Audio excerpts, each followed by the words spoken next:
मंत्रिमंडळात लेटर युद्ध सुरू आहे सामाजिक विभाग या प्रकरणात. तर संजय शिरसाट यांनी एक पत्र लिहिलंय की तुम्ही माझ्या अध्यक्षतेखाली बैठका घेतल्या. हे सरळ सरळ संकेत आहेत की संजय शिरसाट यांना गाशा गुंडाळावा लागण्याचे संकेत आहेत.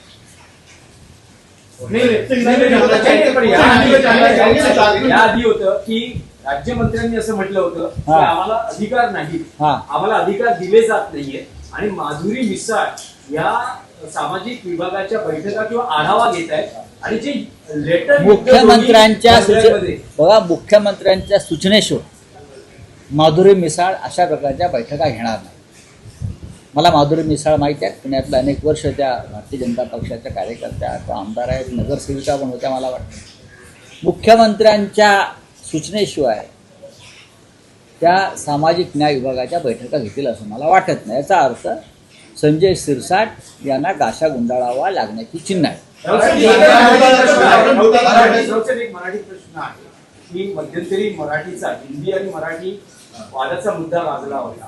त्या पार्श्वभूमीवर आता असं दिसतं आहे की मनसेचे नेते म्हणजे स्वतः चित्रपट निर्माते आहेत अमेय भोपकर यांच्या सिनेमाचा जे काही रिलीज आहे किंवा एका आठवड्यात त्यांचे सिनेमा मल्टिप्लेक्स म्हणून उतरवलेले, त्या जागी सय्यारा या चित्रपटाला चित्रपटगृह मालकांनी प्राधान्य. त्याच्यावरती मी काल माझं मत व्यक्त केलं आहे. मराठी सिनेमाला जे शो आहेत, जो नियम आहे त्याचं पालन होत नाही आणि हिंदी सिनेमा हा मराठी सिनेमाच्या बोकांडी बसतो.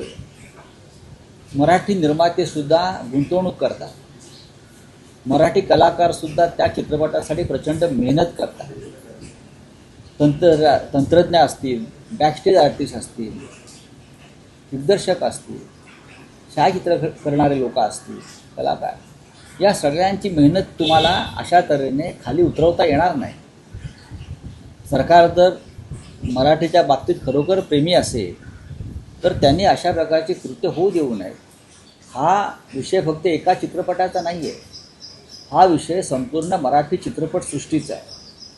ज्या दादासाहेब फाळके या मराठी माणसानं सिनेसृष्टी या देशामध्ये उभी केली, त्यांच्या महाराष्ट्रात मराठी सिनेमाची दादागिरी चालत नाही तर हिंदी सिनेमाची दादागिरी चालते.